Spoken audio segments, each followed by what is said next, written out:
I never expected $1 million in cold, hard cash to roll into my dusty, middle-of-nowhere garage on a stormy Tuesday night. The torrential storm was pounding violently against the corrugated metal roof of my shop, completely drowning out the faint country music on the radio. I peered through the rain-streaked window and saw a pitch-black, ultra-luxury foreign sedan crawling into the lot, its engine sputtering and clanking violently. I wiped my greasy hands on a dirty rag, wondering who on earth would be driving such an incredibly expensive machine out here in Oakhaven. The driver's door flew open, and a man wearing a bespoke but soaking wet suit stepped out, looking absolutely terrified of his dark surroundings. He gripped my hand with a freezing, desperate shake, shoving a crumpled, water-damaged $1,000 bill into my palm before I could say a word. He begged me to fix his engine right now, claiming with a trembling voice that his life depended on crossing the state border before dawn. I told him to take a deep breath and slowly pull the sleek, dark beast into Bay 1 so I could diagnose the problem. When I popped the heavy hood latch, the intense heat radiating off the custom, high-tech engine block nearly singed my eyebrows right off. My small garage felt incredibly cramped with that high-end spaceship of a car taking up the entire central bay under the flickering fluorescent tubes. I shone my flashlight deep into the complex, foreign machinery, searching frantically for the exact source of that awful, metallic scraping sound. The stranger paced anxiously back and forth near the open garage door, repeatedly checking his expensive watch and staring out into the dark highway. Looking straight down into the crowded engine bay, I finally spotted the culprit, a ruptured high-pressure fuel line spraying mist onto the hot manifold. It was a massive disaster waiting to happen, a single tiny spark away from turning this luxury import into a blazing, fatal roadside fireball.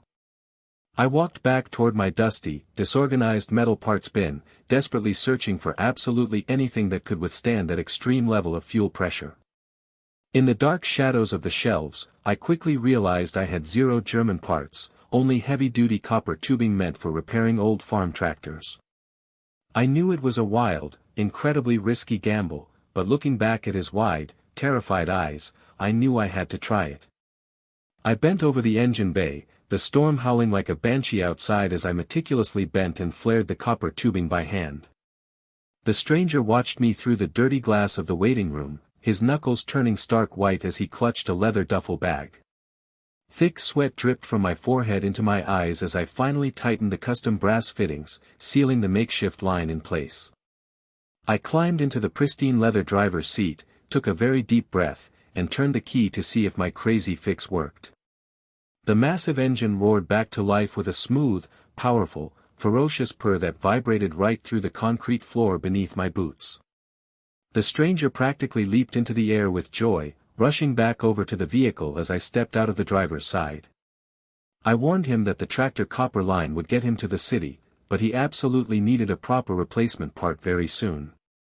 He looked at me with an expression of pure, overwhelming gratitude, as if I had just single-handedly saved him from a watery grave. He urgently asked what he owed me, and I told him $50 for the tractor tube was more than enough to cover everything. He let out a dry, breathless laugh, shook his head in disbelief, and tossed his heavy leather duffel bag right onto my workbench. He said my silence and my speed were worth far more than $50, then jumped back into his car and slammed the door. Before I could even open my mouth to protest, he gunned the engine and rocketed out of the bay, disappearing into the storm. I stood frozen in the quiet garage, my eyes locked onto the heavy, wet leather duffel bag sitting silently on my wooden workbench. I slowly walked over to the wooden workbench, my heart pounding in my chest as the rain continued to thrash violently against the metal building. With heavily trembling hands, I reached out and slowly pulled back the thick metal zipper of the heavy, waterlogged, mysterious leather bag. My breath caught completely in my throat as the bright overhead shop lights illuminated neat, thick, glowing stacks of banded, crisp $100 bills. I was standing entirely alone in my small, decaying garage, staring down at more money than I could earn in 3 long lifetimes. Tucked right between 2 of the massive stacks of cash, I noticed a small, folded note scrawled on a piece of hotel stationery. I picked up the damp paper, my chest tightening as I read the hurried, messy handwriting under the glare of the fluorescent bulb. The note read, "They track my car's GPS. By the time they realize I switched vehicles, I'll be gone. Thanks for the trade." I dropped the note in shock, my gaze slowly shifting away from the mountain of cash and toward the dark lot behind my shop. I ran out into the freezing, pouring rain toward the back lot, my heavy boots splashing in deep mud as dread filled my stomach.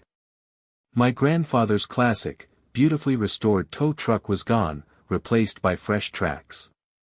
Would you keep the fortune, or call the police?